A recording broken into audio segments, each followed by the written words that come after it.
Bonjour à tous et bienvenue dans Les Déconspirateurs, l'émission générique. Qui est un complotiste ? Ouais, qui sont-ils ? On a des petites idées quand même. Le tout-puissant lobby qui nous écrase. C'est la fondation Rothschild. Tu connais les Bilderberg ?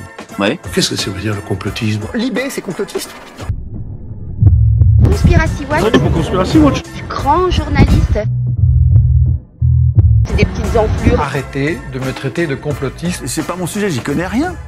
Donc la lune est creuse. On est des complotistes, on assume. Ils veulent robotiser les êtres humains. Nous sommes en train de vivre un génocide. Vous avez fait le mal. Les gens n'y croyaient pas. Vous voyez pas que vous êtes ridicule. Ce n'est pas du complotisme extrême. Je passe un très bon moment là. Je suis l'aigle.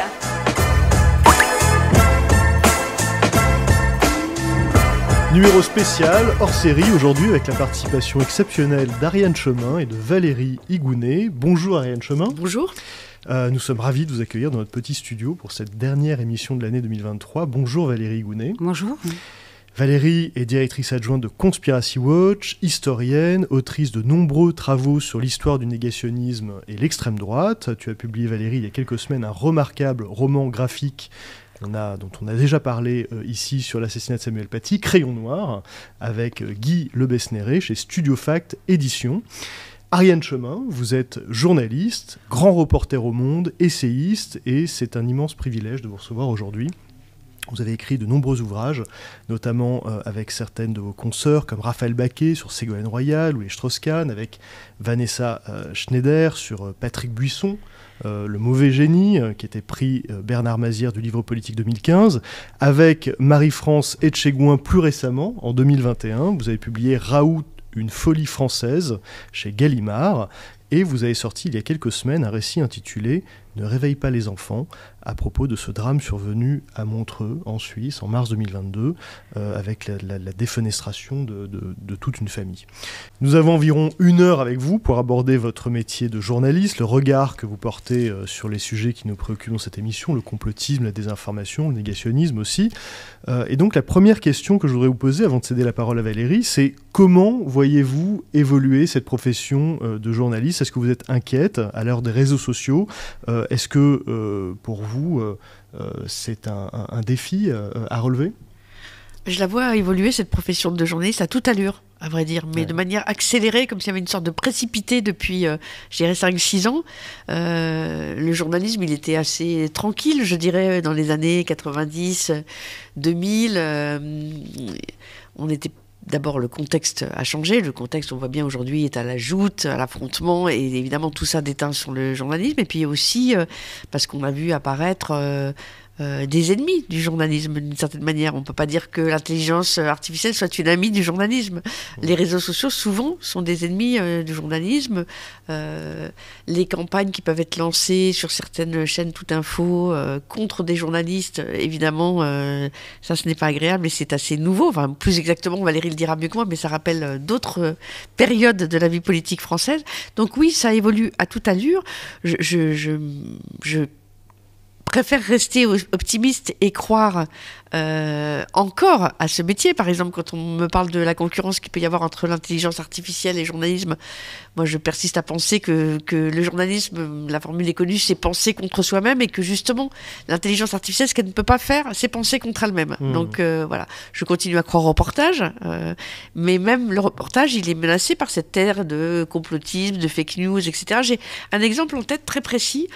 Au mois d'octobre, il y a un obus qui est tombé tout près de la ville de Kharkiv, en Ukraine, et il se trouve que moi j'étais en reportage là, et avec l'équipe avec laquelle j'étais, on n'était pas très loin, et donc pour mon journal Le Monde, on nous dit est-ce que vous pouvez aller voir, et donc on arrive quasiment les premiers sur le lieu du drame, où il y avait eu plusieurs morts.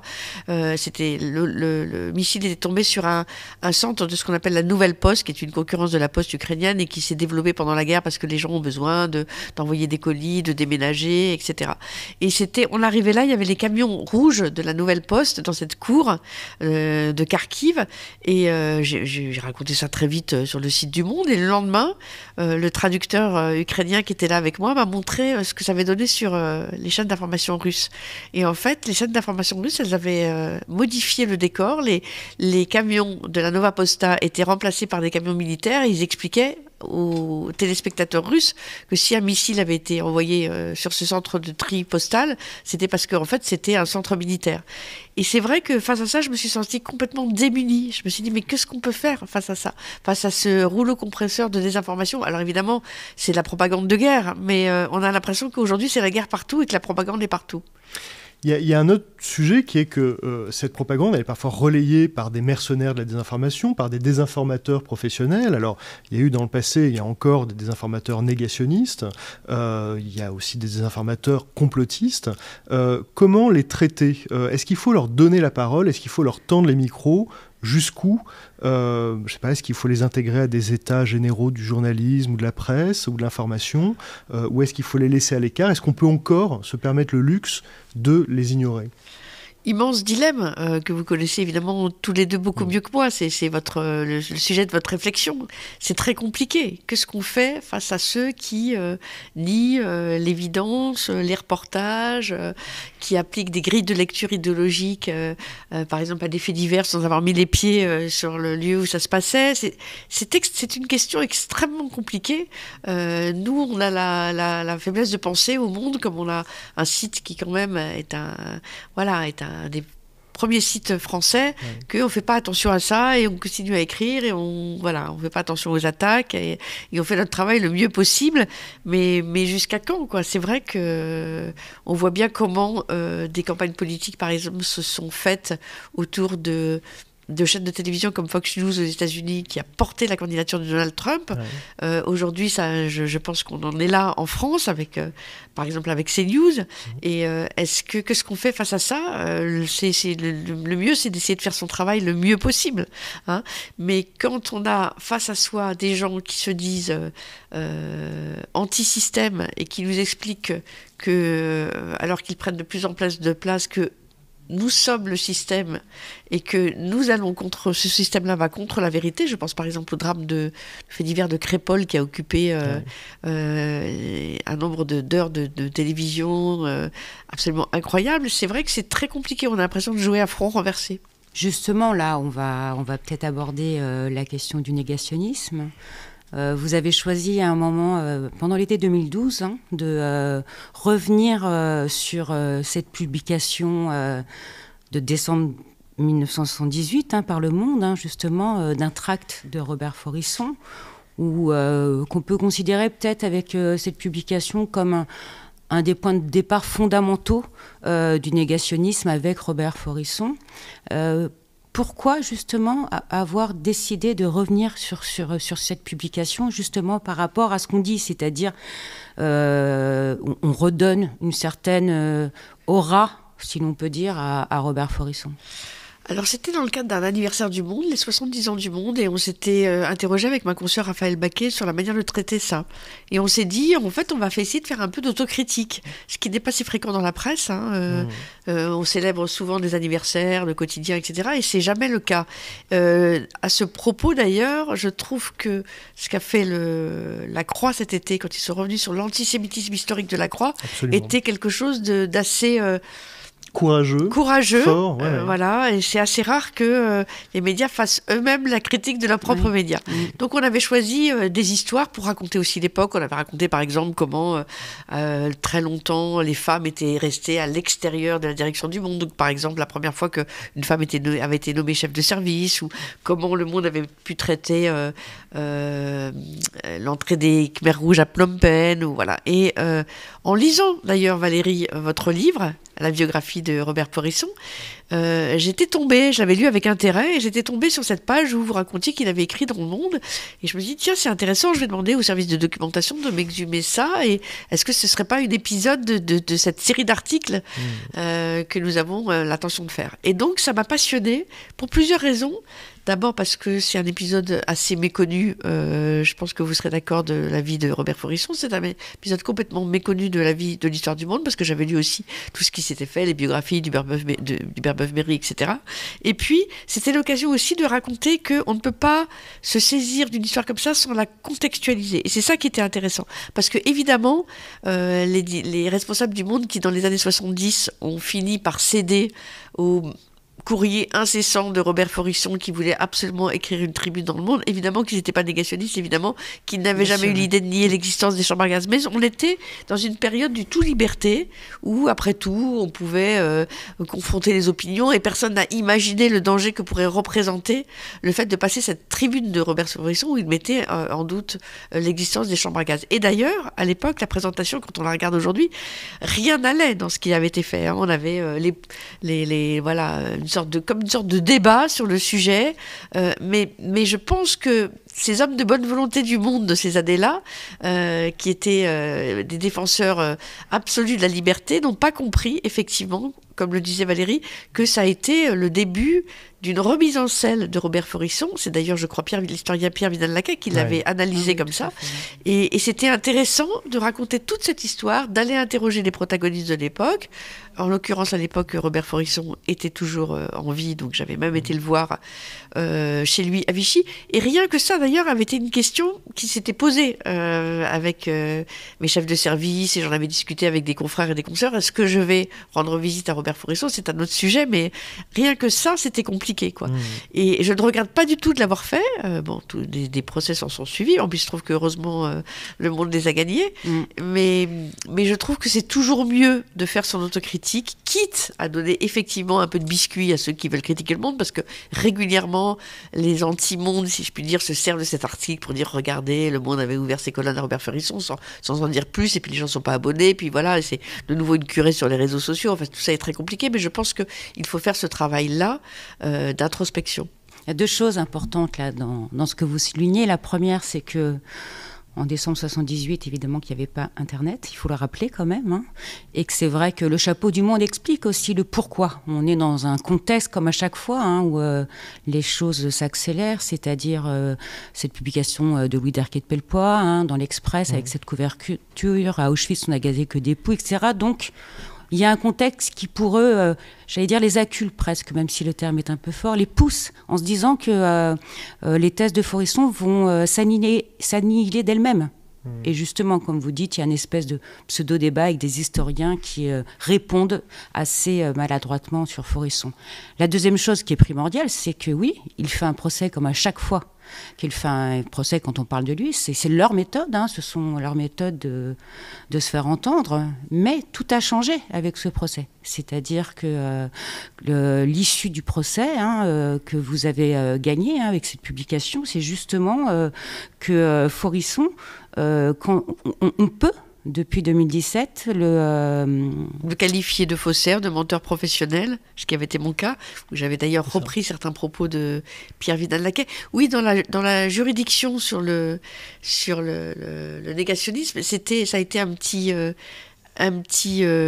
tournant, et qui doit, je pense, à l'époque, parce que je me souviens, à vrai dire, plus que des articles, c'est un peu ma fierté d'avoir gagné ce procès contre Robert Forisson, puisque je l'avais gagné avec ce qu'on appelle l'exception de vérité, ce qui est assez rare dans le journalisme.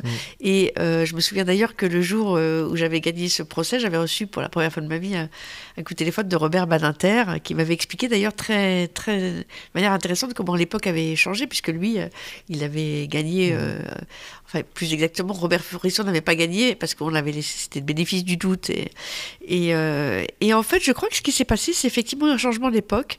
Je me souviens que l'avocate générale était très jeune, et qu'au moment où on m'a demandé de m'expliquer sur pourquoi j'avais utilisé ces formules, pourquoi j'avais traité Forisson de menteur, il y avait eu une suspension de séance, et j'avais discuté avec l'un des avocats du Monde, qui n'était pas du tout un spécialiste de la diffamation sur ce genre de sujet, et qui m'avait dit, mais je comprends pas quand même la loi Guesso. Et puis la séance avait repris, et quand j'avais été appelée à nouveau à la barre, j'avais raconté ça. J'avais dit, en fait, je suis une enfant de la loi Guesso.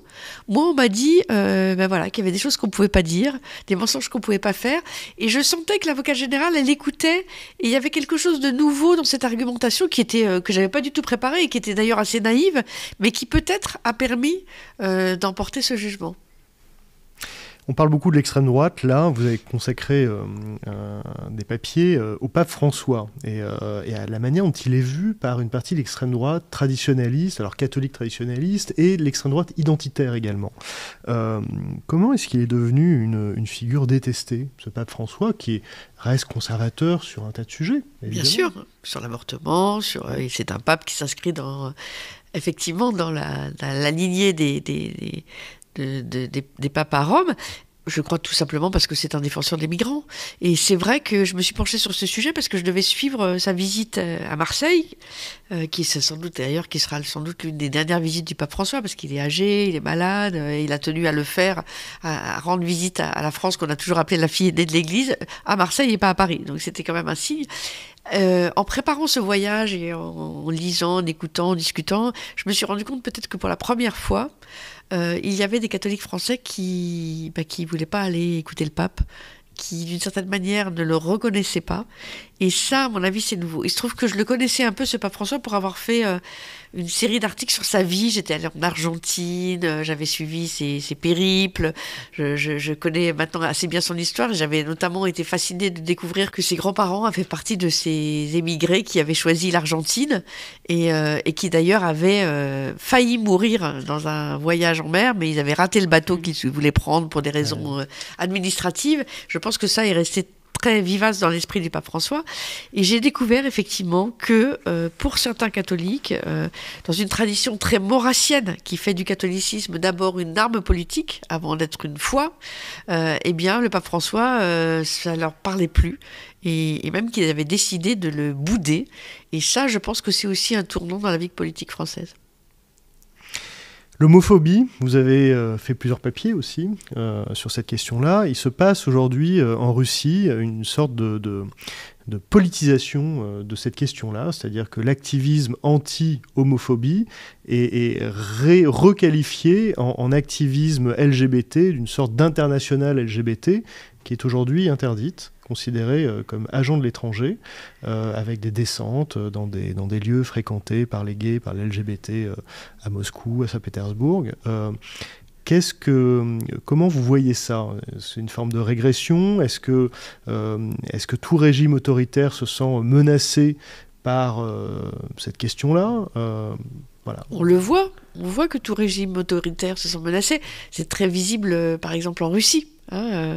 Où ça reste une obsession de Poutine, alors qu'il a, en 2022, lancé la guerre contre l'Ukraine. On voit que il a scié son autoritarisme sur une panoplie de valeurs dans lequel il y a notamment la lutte contre l'homosexualité. Effectivement, on a l'impression que rien ne change. Alors moi, je connais pas forcément très bien ce sujet-là, mais il m'a intéressé de replonger dans l'histoire, non pas de l'homophobie, mais de m'interroger sur la manière dont les homosexuels français avaient été traités. Et en découvrant un jour, par hasard, sur le site de l'École des hautes études en sciences sociales, un article d'un jeune spécialiste de ces questions qui expliquait que jusqu'en 1982, l'homosexuel français était passible de peine de prison si la liaison concernait des personnes entre 16 et 21 ans, ce qui n'était pas le cas pour les hétérosexuels. Je me suis plongée dans cette... Il y avait encore cette petite discrimination. Jusqu'en 82, on pouvait même faire de la prison, on était passible d'amende, et je me suis plongée là-dedans, et je pense qu'en fait... explorer son histoire, c'est toujours intéressant. D'abord parce que ça rappelle à des jeunes générations que beaucoup d'autres se sont battus avant eux. C'est ça qui s'est passé d'ailleurs. J'ai été interrogée des hommes très âgés, dont beaucoup d'ailleurs avaient disparu suite à l'épidémie de sida, et qui m'ont raconté leur combat. Mais en fait, ça m'a bouleversé ce combat-là, parce que c'est quelque chose qui était complètement dans mon impensé, que je ne connaissais pas. Et je pense que parfois de ressusciter des pans d'histoire, comme ça permet aux générations qui suivent d'être plus fortes et plus savante, à vrai dire, connaître l'histoire de sa lutte, si je puis dire, eh bien, c'est toujours un plus, et ça permet d'être mieux armé face à ceux qui sont de vrais homophobes. Ariane, justement, vous parlez de l'homosexualité. Il y a un sondage IFOP pour SIDAction qui a révélé récemment, il y a 2 semaines, que 30% des 15-24 ans pensent que le virus du sida peut être transmis en embrassant une personne séropositive. Un quart d'entre eux pensent qu'on peut se transmettre le sida en buvant dans le verre d'une personne séropositive. Qu'est-ce que ça vous dit, à vous, en tant que journaliste, sur la manière dont les jeunes s'informent, la manière dont les jeunes sont sensibilisés à ces questions qui, pour nous, notre génération, était évidente, quoi. On se rappelle tous du baiser de Clémentine Célarié à cet homme séropositif, on l'a tous vu, c'était une image très très forte. Ces jeunes-là, de 15-24 ans, apparemment ils ne la connaissent pas, cette image. Oui, c'est la question de la transmission de la mémoire. Tout glisse, tout s'efface. En fait, ce que disent ces jeunes, c'est ce que disaient les Français au tout début, et les Américains au tout début de l'épidémie du sida. Mais c'est là on avait l'excuse de l'ignorance. C'était une maladie inconnue, tout le monde tâtonnait. Évidemment, après, des progrès ont été faits très rapidement et on a compris, grâce à la médecine, que ce n'est pas du tout comme ça que se transmettait le sida. En fait, ça me rappelle un peu l'épisode du Covid.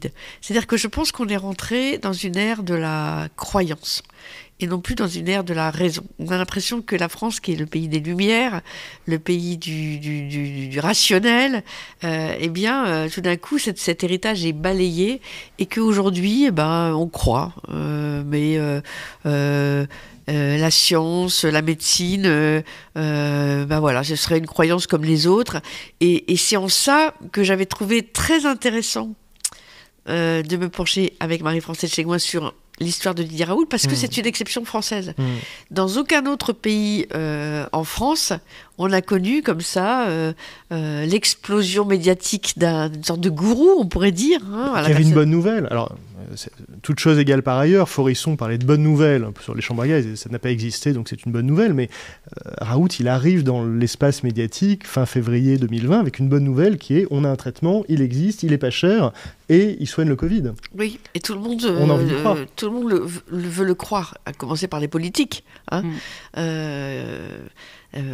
Localement, autour de Marseille, à Nice, dans la région des Bouches-du-Rhône, etc. C'est resté très longtemps un héros, même après les premières études qui infirmaient complètement ses propos. On avait besoin d'un sauveur, et dans les périodes de troubles, on a toujours besoin d'un sauveur, et c'est très dangereux. Donc c'est vrai que ça a été une exception française, puisque Raoult s'est fait même connaître internationalement, comme par hasard. Il a été adulé par tous les leaders populistes, je pense à Elon Musk, je pense à Bolsonaro, je pense à Trump. Mais en France, quand même, il est resté très longtemps, et aujourd'hui encore. Sur les réseaux sociaux, on voit qu'il est... Voilà, on a l'impression que tout le monde ment, que tout le monde veut lui nuire, donc c'est pas facile. D'autant que c'est en plus très compliqué.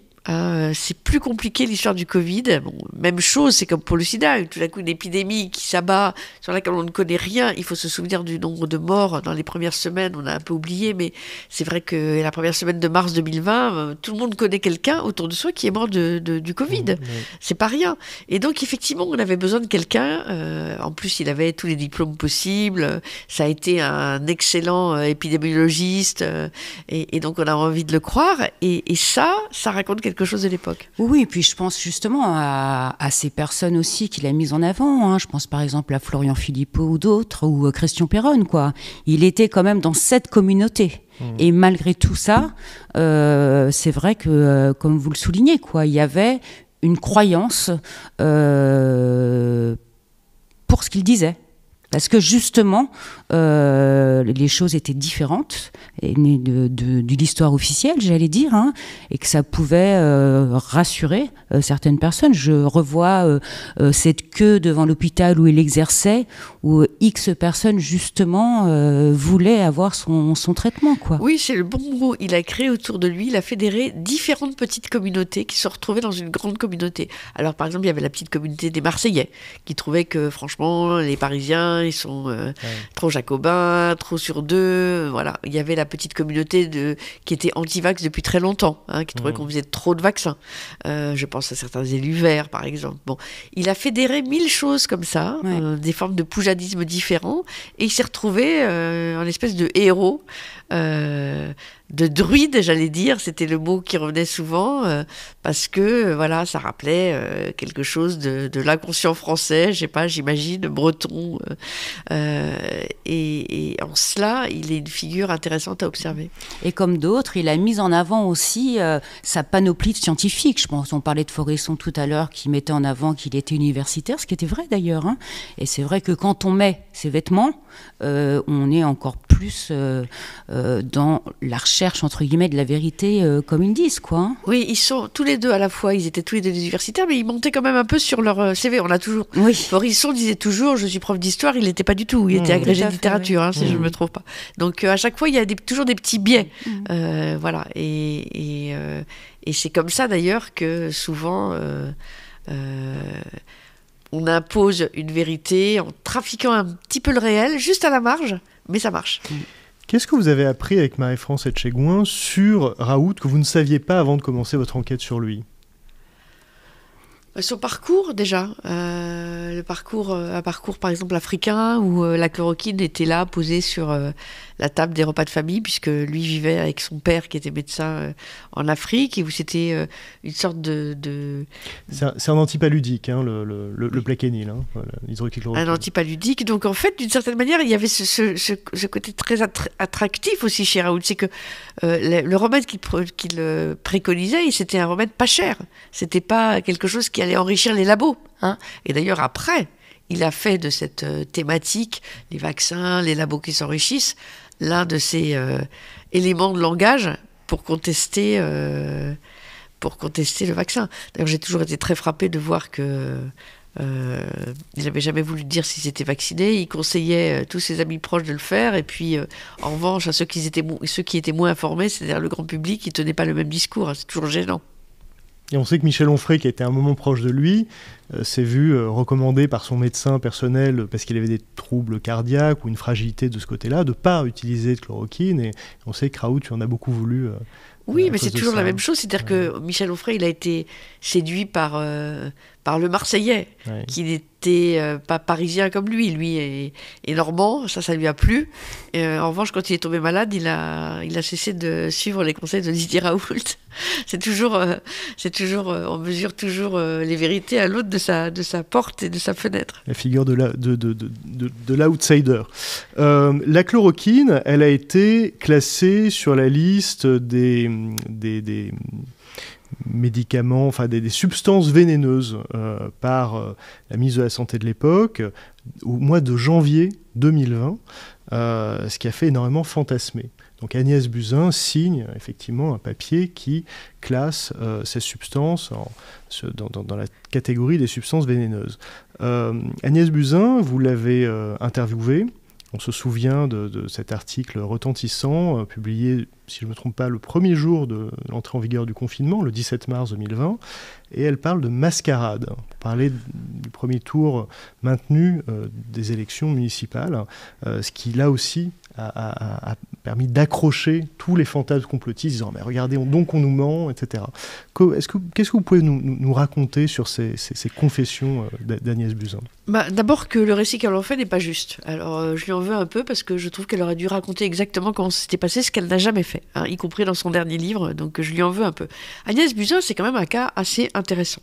Je pense que c'est la seule ministre de la Santé de tous les pays du monde qui démissionne en pleine pandémie. Je pense qu'elle le regrette amèrement. Elle dit qu'elle y a été poussée par Emmanuel Macron, mais enfin, on peut toujours dire non. Donc, si elle était à ce point persuadée qu'on rentrait dans une épidémie gravissime, je trouve étrange qu'elle quitte le ministère de la Santé. Ça, c'est la première chose.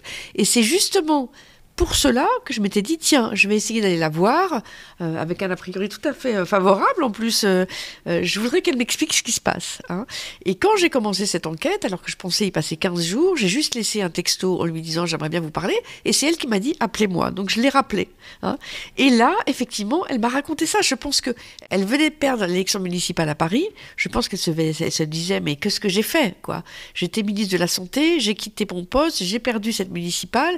Et elle a vu durant sa campagne, effectivement, que l'épidémie s'aggravait, mais elle ne pouvait pas le dire, et pour cause, elle avait quitté le ministère. Donc, je pense qu'elle était dans une situation extrêmement compliquée. C'est vrai qu'elle s'était toujours méfiée, à raison, de Didier Raoult. Elle faisait partie des gens qui trouvaient qu'il y avait des choses qui n'allaient pas à l'IHU de Marseille, l'institut que dirigeait le professeur Raoult. Mais je pense que ce n'est pas trop à elle, aujourd'hui, de donner des leçons, parce qu'il y a quelque chose d'incompréhensible dans son comportement, à moins qu'on le lise en se disant, ben voilà, elle a cédé à la vanité, à l'hubris, à l'ambition politique, au lieu de s'intéresser d'abord à l'épidémie. Moi, je ne suis pas capable de dire si c'est la vérité, mais enfin, on est obligé de se poser la question. Elle a aussi été, si je ne me trompe pas, la première ministre de la Santé du monde entier à faire une conférence de presse pour dire « Attention, il y a des vols entre Paris et Wuhan ». On est quelques jours après le 20 janvier. Mais comme ministre de la Santé, elle a été. Et qui dit « Attention, elle pourrait arriver, cette épidémie ». C'est le paradoxe. Comme ministre de la Santé, elle a été la première lanceuse d'alerte, elle a été parfaite. Elle a vu l'épidémie arriver. Ensuite, il y a eu un petit creux. Et après, elle a cédé aux sirènes de son ambition. C'est-à-dire, on lui dit, est-ce que tu voudrais pas être tête de liste aux élections municipales à Paris parce que Benjamin Griveaux avait été empêché, vous vous souvenez de toute l'affaire. Et la question demeure, pourquoi accepte-t-elle ? On peut toujours dire non dans la vie. Elle ne l'a pas fait. Plusieurs plaintes ont été déposées contre le Premier ministre, contre donc, les deux ministres de la Santé successifs, Agnès Buzyn et Olivier Véran, à ce moment-là, qui ont été instruites par la Cour de justice de la République et qui a donné lieu, dans le cas d'Agnès Buzyn, à une mise en examen qui finalement a été annulée par la Cour de cassation. Et ces mises en examen, elles se basent sur des plaintes, notamment rédigées, une sorte de classe-action, par Fabrice Divisio, qui était l'avocat de Didier Raoult. Bien sûr. Non, mais moi, j'ai trouvé que la CJR était totalement excessive. La mise en examen d'Agnès Buzyn m'a gênée, parce que c'est une femme qui est une excellente médecin, qui a été, quand elle était ministre, une bonne ministre de la Santé. Pour avoir été interrogée moi-même par la CJR, j'étais extrêmement gênée par le tour que prenait l'interrogatoire, et d'ailleurs, je l'ai fait consigner dans un procès verbal, parce que je trouvais que c'était des questions à charge. Voilà, donc moi j'ai aucune inimitié personnelle pour Agnès Buzyn et simplement je regrette qu'elle ne soit pas restée au ministère de la Santé. Peut-être aussi dire que Fabrice Divisio était l'avocat aussi d'une des protagonistes, d'une des femmes du drame de Montreux, de votre dernier livre. Fabrice Divisio, que les gens connaissent puisqu'il était l'un des protagonistes de l'émission de Cyril Hanouna sur C8, voilà, anti-vax, défenseur de Didier Raoult. Effectivement, Valérie, vous avez raison, a défendu dans l'une des petites filles de Mouloud Feraoun, qui d'ailleurs, quelques temps après, s'est donc défenestrée d'un immeuble à Montreux, alors qu'elle était dentiste en Normandie. Mais je ne sais pas si on peut en tirer des conclusions rapides, parce que la vérité, c'est qu'il était l'avocat de tas de médecins. Et donc, je pense qu'elle s'adresse à lui parce qu'on doit lui dire, bah voilà, lui, il a l'habitude de défendre des médecins, vous avez des problèmes avec votre patientèle, vous pouvez le prendre, on est quand même presque 10 ans avant le Covid, il n'a pas encore développé de discours anti-vax, complotistes, etc. Donc j'ai pas voulu justement, voilà, c'est un cas précis où on se dit, restons dans le contexte, ne faisons pas d'amalgame. Je le cite, mais je le souligne pas. Oui, mais justement, dans votre dernier ouvrage, Ne réveillez pas les enfants, vous faites état quand même d'une famille, on va dire légèrement peut-être, entre guillemets en tout cas, prise par le complotisme et le survivalisme. Tout à fait. Et d'ailleurs, au début, quand je me lance dans cette enquête, je me dis, mais c'est le fait divers de l'époque du Covid. Comment les petites filles d'un homme qui ne croyait qu'à l'école, qu'à l'enseignement, qu'à la raison, Mouloud Feraoun, donc, qui était inspecteur de l'éducation nationale, comment ont-elles pu verser dans une telle méfiance à l'égard de la science, elles-mêmes étant l'une et l'autre des petites filles dentistes et internes des hôpitaux de Paris, spécialistes. Donc, c'est vrai que ça me fascinait et ça raconte tellement l'époque. Il se trouve que de le fait, leur comportement a encore varié à l'époque du Covid, mais d'une certaine manière, cette famille vivait déjà confinée, déjà hors du monde, se méfiait de tout, pour des raisons qui ne sont pas forcément celles qu'on croit. C'est ce que j'ai essayé de montrer dans ce livre. Et le Covid a accentué en fait cette espèce de travers. Donc on a dit que c'était une secte, elle vivait dans ce phénomène de secte survivaliste. Je crois surtout qu'elles étaient paranoïaques. Mais c'est vrai que ça raconte l'époque. Et d'ailleurs, quand j'étais voir à l'occasion de ce livre un grand psychiatre parisien, spécialiste des paranoïas transgénérationnelles, il m'a dit, mais vous savez, pendant l'époque du Covid, on a vu se développer ce qu'on appelle les paranoïas à deux. C'est-à-dire qu'un couple dans son appartement pouvait devenir paranoïaque à l'occasion de cette épidémie de Covid. Donc c'est vrai que c'est fascinant et que cette épidémie, dans le contexte de défiance généralisée, n'a rien arrangé. Alors il y a un autre sujet sur lequel je voudrais vous entendre, puisque vous êtes la journaliste qui a révélé l'affaire Benalla à l'été 2018, quelques jours après la Coupe du Monde de football, où la France est victorieuse. Et vous en avez tiré d'ailleurs une BD publiée en 2020 avec François Krug, dessin de Julien Solé, Benalla et moi. Et à cette occasion, on a vu du côté de l'Élysée, pas de manière forcément extrêmement forte, mais tout de même, cette tentation du conspirationnisme. L'idée que cette affaire sortait pour casser l'effet Coupe du Monde. Vous vous rappelez de ça ? Bien sûr. Non, mais j'ai vu toute la contre-offensive de l'Élysée. Alors, il y a une contre-offensive classique, enfin, que tous les observateurs du pouvoir connaissent, c'est-à-dire qu'on commence à nier les faits. Alors, comme on vit à l'époque des réseaux sociaux, il y avait des conseillers d'Emmanuel Macron, je pense à Ismaël Emélian, qui faisaient circuler des vidéos qui n'étaient pas celles de la contre-escarpe où s'était passé cette algarade entre deux jeunes gens et Alexandre Benalla. J'ai lu dans la presse, notamment dans le JDD, que ces deux jeunes gens, on l'a démontré évidemment l'inverse après, étaient des black blocs militants d'extrême gauche, totalement faux. Bon, ça, c'est classique. Hein. C'est assez, quand on le vit de près, c'est assez désagréable. On voit comment la presse peut être de mèche avec des avocats. C'est assez édifiant et à vivre et parfois inquiétant, mais on peut encore aujourd'hui montrer que tout ça est faux, ce qui a été le cas pour ces manifestants qui se trouvaient vraiment là par hasard ce jour-là et qui effectivement ont reconnu qu'ils ont envoyé un cendrier, une bouteille sur ce qu'ils croyaient être celui dont ils pensaient qu'il était un policier, Alexandre Benalla, mais qui ne l'était pas. Bon.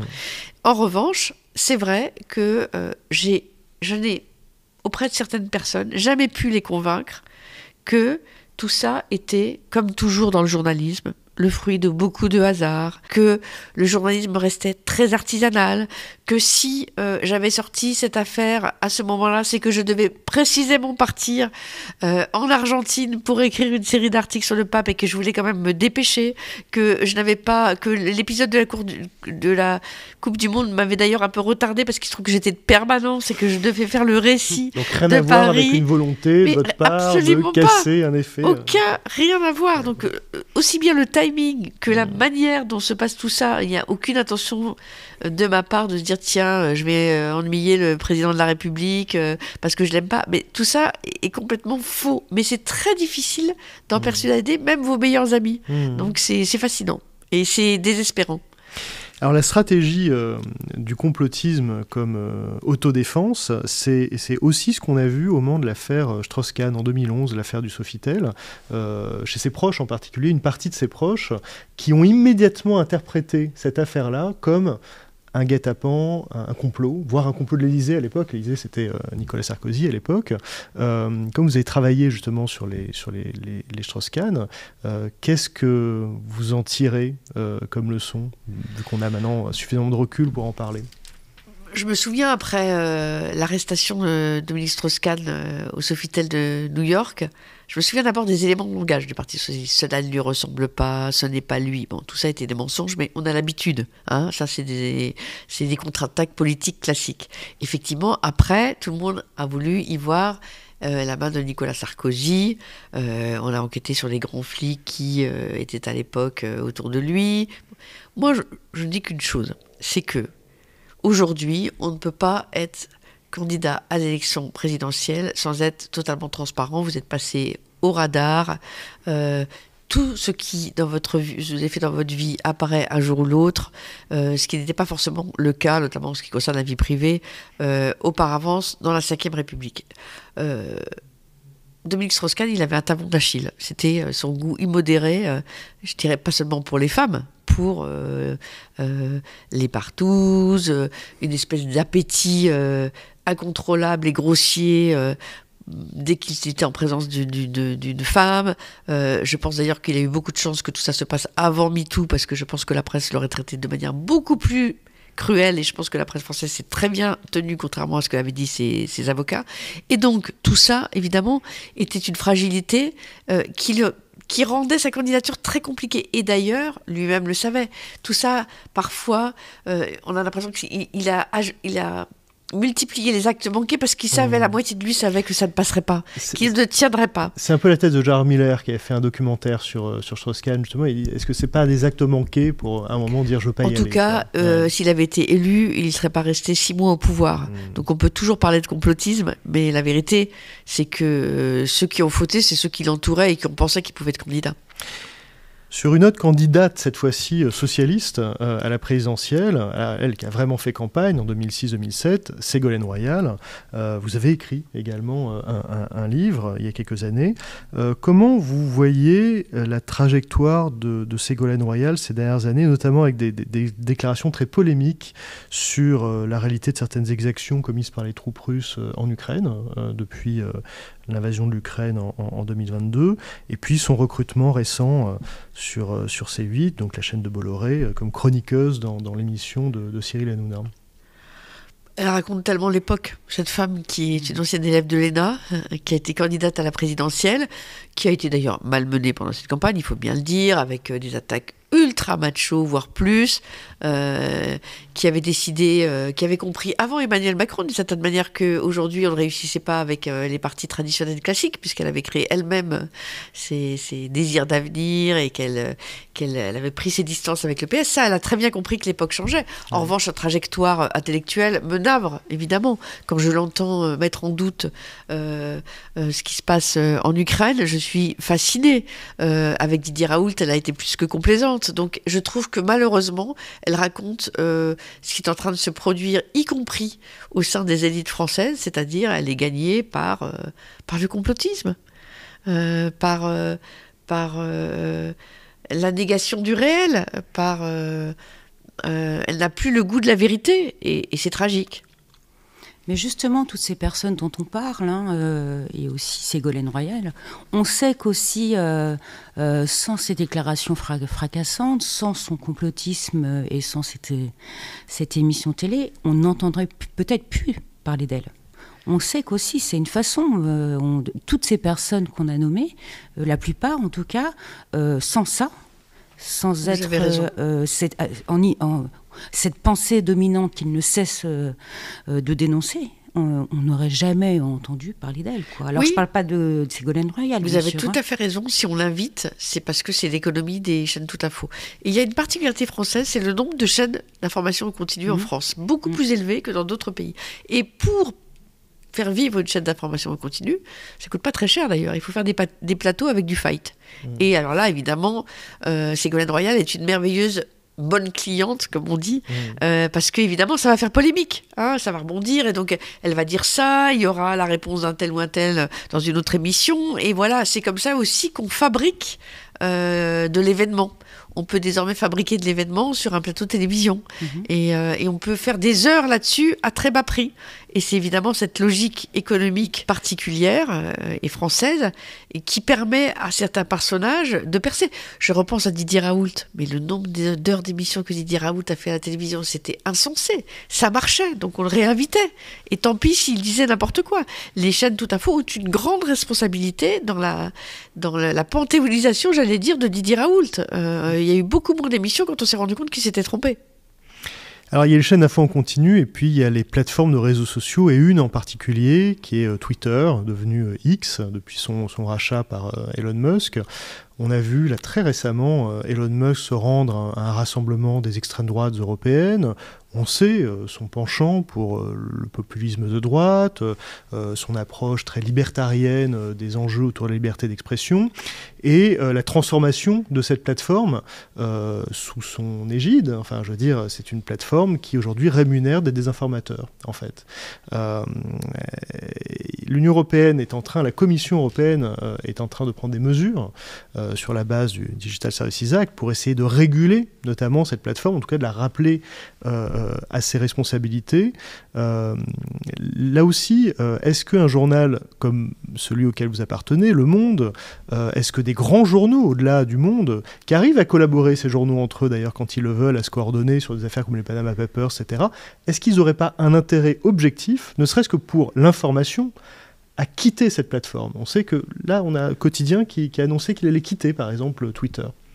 Le débat est ouvert, y compris au sein de la rédaction. Moi, depuis 2-3 ans, j'ai toujours entendu les responsables à la rédaction en chef du Monde, directeur de la rédaction, ancien directeur de la rédaction, dire il faut quitter Twitter. Je l'ai toujours entendu, mais là, ils parlaient en leur nom propre. Hein. Ouais. Mais le débat, évidemment, il est lancé. Il existe au sein du Monde, évidemment. Parce qu'on peut imaginer que si, je ne sais pas, une trentaine, une quarantaine, une cinquantaine de grands journaux internationaux, prescripteurs, disaient, bon, nous, maintenant, on n'a plus rien à gagner, on y perd, en fait. On perd des plumes à rester sur cette plateforme qui est devenue toxique.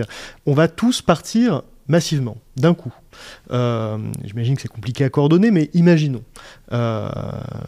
Sur Twitter, il resterait que, finalement, des désinformateurs, une sorte de cloaque, et les gens partiraient aussi. En réalité, les gens intéressants sur Twitter, je crois, ils suivraient les sources d'informations fiables. On voit bien que depuis le rachat de Twitter par Elon Musk, c'est beaucoup moins intéressant. De toute façon, on le voit de manière tangible tous les jours.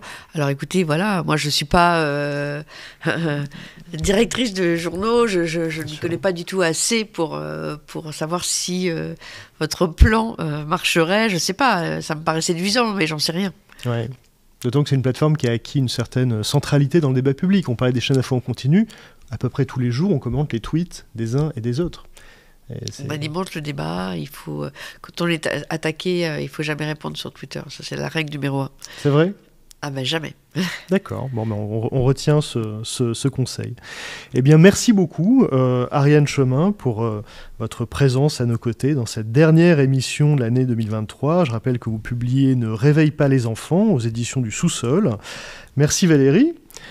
C'était Les Déconspirateurs, une émission réalisée par Martin Béraud avec le soutien de la Fondation pour les morts de la Shoah et de la DILCRA. Toute l'équipe de Conspiracy Watch se joint à moi pour vous souhaiter un très joyeux Noël, de très bonnes fêtes en famille et on se retrouve très vite en 2024 pour de nouveaux épisodes. À bientôt. Au revoir.